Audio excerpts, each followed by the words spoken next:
Somewhere deep down, I know it's not me who will actually die, but knowing that might not be enough. The knowing is not enough because this knowing is not your knowing. You are just repeating my words, repeating the words of Gita or Upanishad. It's not your knowing. You can say, I have just heard this, and it's yet not my knowing. There is a difference. You see a picture of Eiffel Tower, you don't own it. You see picture of Niagara Falls, just by looking at a picture or a video, you don't own it. You look at a new parliament, just by looking at it, you don't get into it.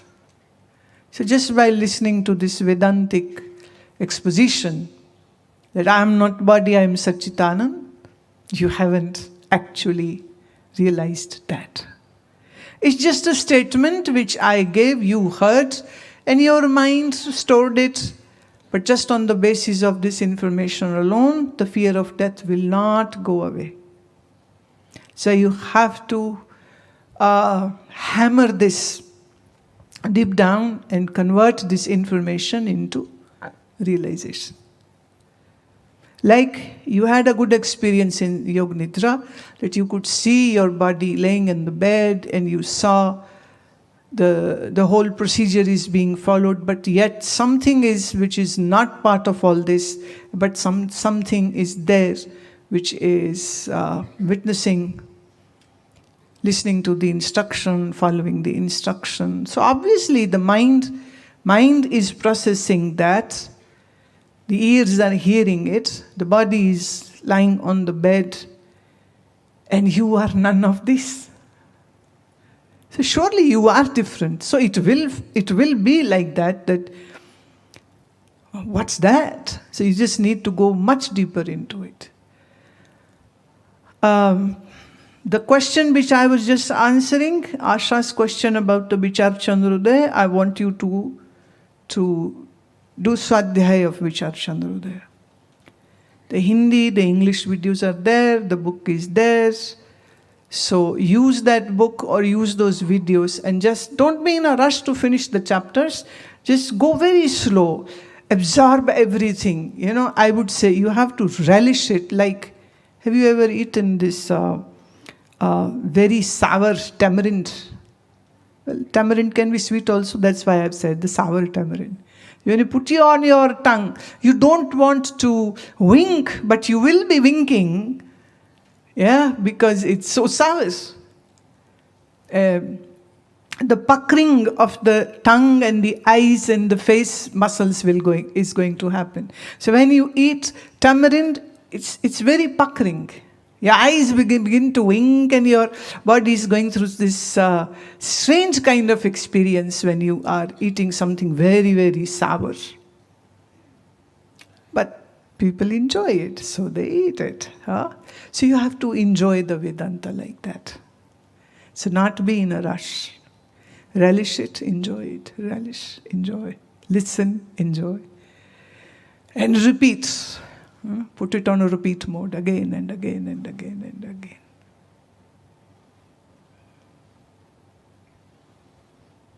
again. Sometimes some of the bhajans which I have sung, it's not that I have sung, that's why I like it, or because it was created in our studio, that's why I like it. But it is so good, I feel like listening to it. So sometimes when we are sitting in the temple after Aarti, and I say, okay, play Suni Bansari Teri To Bhed Khula. And then sometimes I'll repeat it again. Repeat it again. Why? I am recalling an Urdu verse spoken by Swami Nirmal Ji, and Swami Nirmal Chetan, a very beautiful Mahatma, used to say this. वो कहते थे,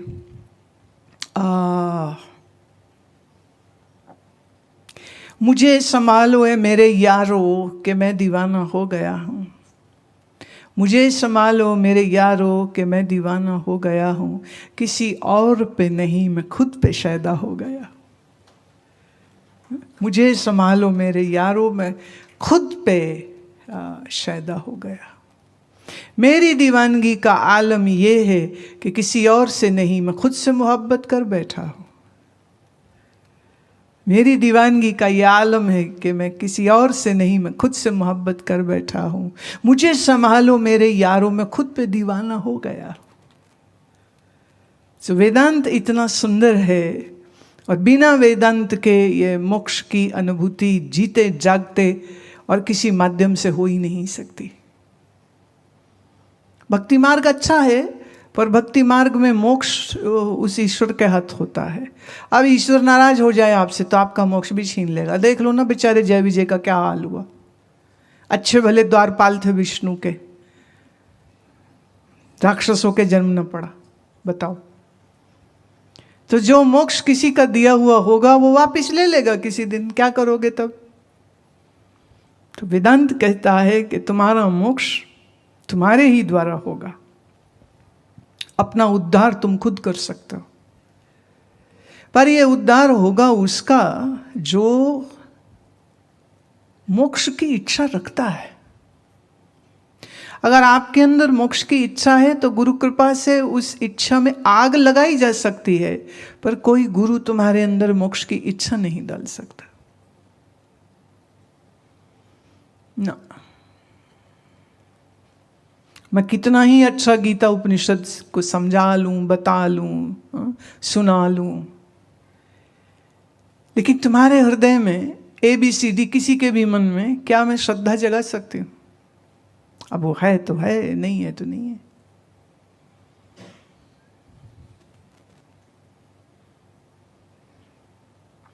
प्रेम किसी के अंदर डाला नहीं जा सकता, अफसोस।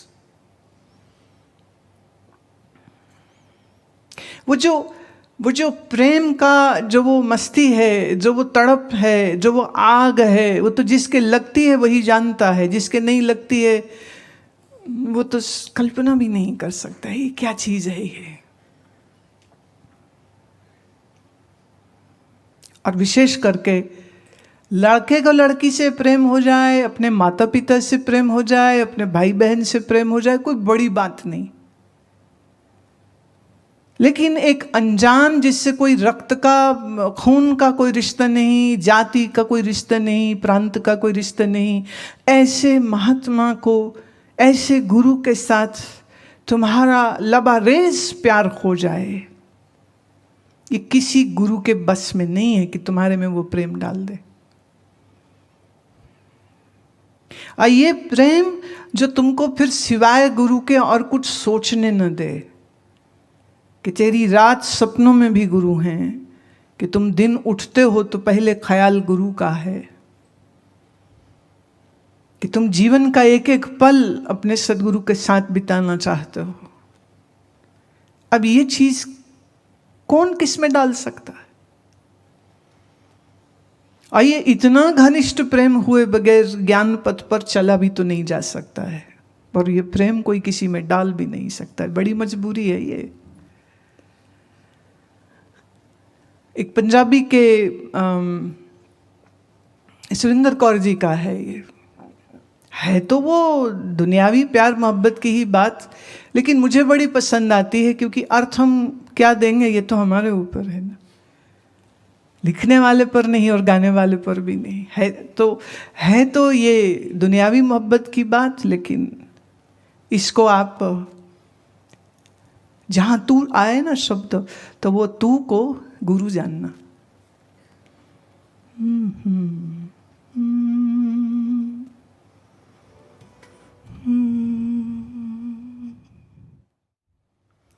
इन्हां अखियां च पावा किवें कजलावे, अखियां च तू वसदा, इन्हां अखियां च पावा किवें कजलावे, अखियां च तू वसदा, हाय अखियां च तू वसदा, इन्हां अखियां च पावा किवें कजलावे, अखियां च तू बसदा, दिन राती चन्ना तेरा चढ़िया सरूर रे, चढ़िया सरूर रे। दिन राती चन्ना तेरा चढ़िया सरूर रे, चढ़िया सरूर रे। वे जदों हसदी भुलेखा मैनू पैंदा ओए, हासियां च तू हसदा, जदों हसदी भुलेखा मैनू पैंदा वे, हासियां च तू हसदा। किवें अखियां च पावां किवें कजलावे,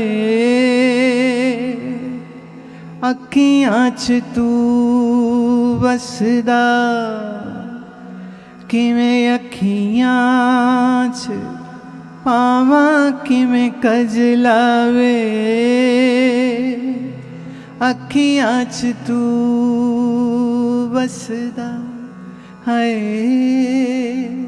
अखियां च तू वसदा।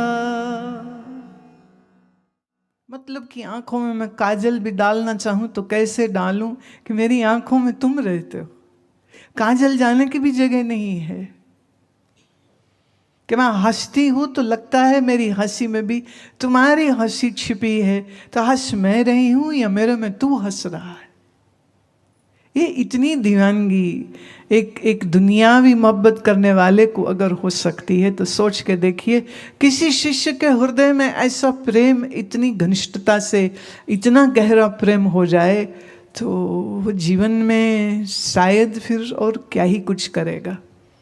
साधना ही करेगा तो और नहीं क्या करेगा। साधना के अलावा और क्या बचता क्या है फिर। और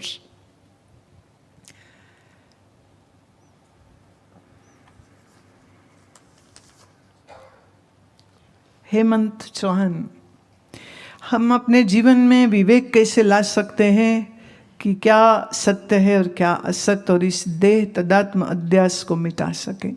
वही जो सुना है वो सुना हुआ टिकता क्यों नहीं, क्योंकि मन की वृत्ति विक्षेप रहित नहीं है। फिर कह दो, अगर आपकी मनोवृत्ति शांत नहीं है, अगर आपकी मनोवृत्ति में विक्षेप है, अगर आपके मन की वृत्ति में किसी के साथ बड़ा राग या किसी से बड़ा द्वेष है, या मन में, जैसे मुझे याद है एक बार एक सज्जन मुझे कहते, बोले मैं आपसे बहुत प्यार करता हूँ। मैं अच्छी बात है, कितनी बहुत सच में बहुत अच्छी बात है, पर मैं ना आपके लिए कुछ करना चाहता हूँ। मैं आपके लिए ना इतना बड़ा मकान बनाऊंगा। मैं चाहता हूँ कि जब आप आए तो फिर मेरे घर में आप रुके। मैं अभी तो तू कह रहा है तू मुझसे प्यार करता है। बोले जी, तो मैं फिर इतना बड़ा झूठ मेरे सामने कैसे बोल सकते हो? क्योंकि जब घर बड़ा बनाने की बात आई तो तुमने कहा तुम मेरे घर में रहो, तब तुमने ये नहीं कहा कि मैं आपके लिए घर बनाना चाहता हूँ ताकि जब आप इस शहर में आए तो आप अपने बड़े घर में रहे। वह हद हो गई, इतने झूठ। लोगों का प्यार ऐसे ही है, वो बोलते रहते हैं, हम भी सुन लेते हैं। जैसे एक महात्मा ना, ट्रेन पकड़नी थी उनको, स्टेशन पर थे, सामान था साथ में, और हुआ कि थोड़ा लेट हो गए तो ट्रेन चल पड़ी। और वो भाग रहे हैं, और जो उनके चेले हैं वो उनका चरण छू के उनको प्रणाम देना चाह रहे हैं, और गुरुजी भाग रहे हैं अपना सामान लिए लिए। तो सामान उन्होंने ऐसे धकेला उन्होंने कंपार्टमेंट के अंदर, और वो चेला कहता गुरुजी गुरुजी आशीर्वाद दो। और गुरुजी भागते भागते कहे हाँ दे दिए दे दिए दे दिए। तो ना तो चेले ने मांगा ना गुरुजी ने दिया। तो मांगने का ये क्या तरीका हुआ? ना चेले ने ठीक से मांगा, ना गुरु ने ठीक से दिया। ये एक क्या वार्तालाप होगा, एक स्टेटमेंट है, एक स्टेटमेंट का जवाब स्टेटमेंट से दे दिया।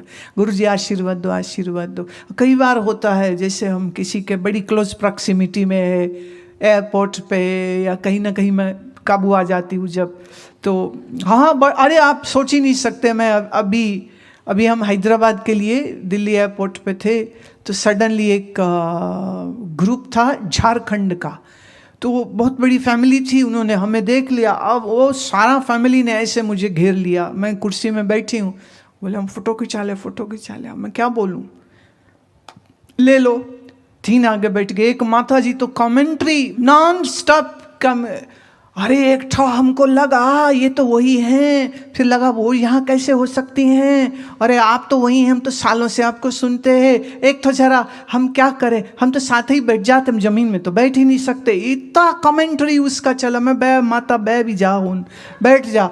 और वो मोटी मोटली माता बैठ गई, पर उससे उसको संकोच, मतलब वो रुक ही नहीं रही हैं। और वो कैमरा वाले को मेरा सर आ रहा है, हम पूरी आ रही हैं, ठीक से बना लेना, फोकस ठीक करना, ये ना हो हमारी मुंडी तुम काट दो, एक ठो दोबारा से देखो, एक ठो दोबारा से देखो, है हम आ रहे हैं। इतने में सडनली मेरे लगा पैरों के नीचे कौन गिरा, उनका कोई घर का आदमी था, वो एकदम आके नीचे पड़ा और मुंडी घुमाई उसने नीचे से ही कैमरे की ओर, मैं आ रहा हूँ, मैं आ रहा हूँ, हम आ रहे हैं, हमाऊ फोटो ले लो, हमाऊ फोटो ले लो। इधर ठौ चल रही, इधर हमाऊ चल रहा।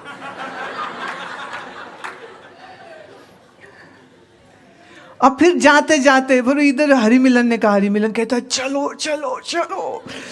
और हम तो भागे, फिर हम तो सरपट भागे। अब क्या है, वो फ्लाइट थोड़ा सा टाइम ले रही थी बोर्डिंग में, तो आप क्या करें। अब वो पीछे से आवाज आ रही, और हम एक था हमारे सर पे, तो हाथ रख के आशीर्वाद दे दियो ना। मैं wifi no touching, no touching. क्या ये आशीर्वाद लेने का तरीका है। अब सबसे मस्त बात होती है, आप I am walking in the airport, Delhi is a very long airport, so you are walking and your gate is far and you are walking and suddenly somebody comes in and give us some gyan. Why?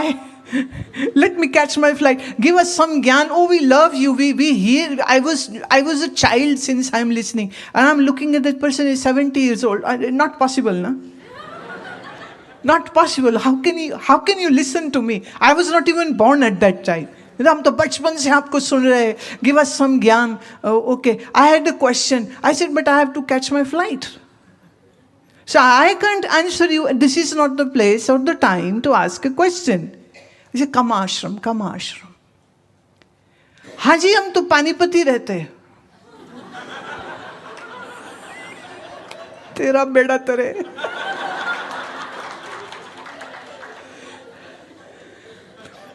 So if you are in Panipat, then how come I have never seen you in ashram? But at airports, they have to ask all very grave, serious questions.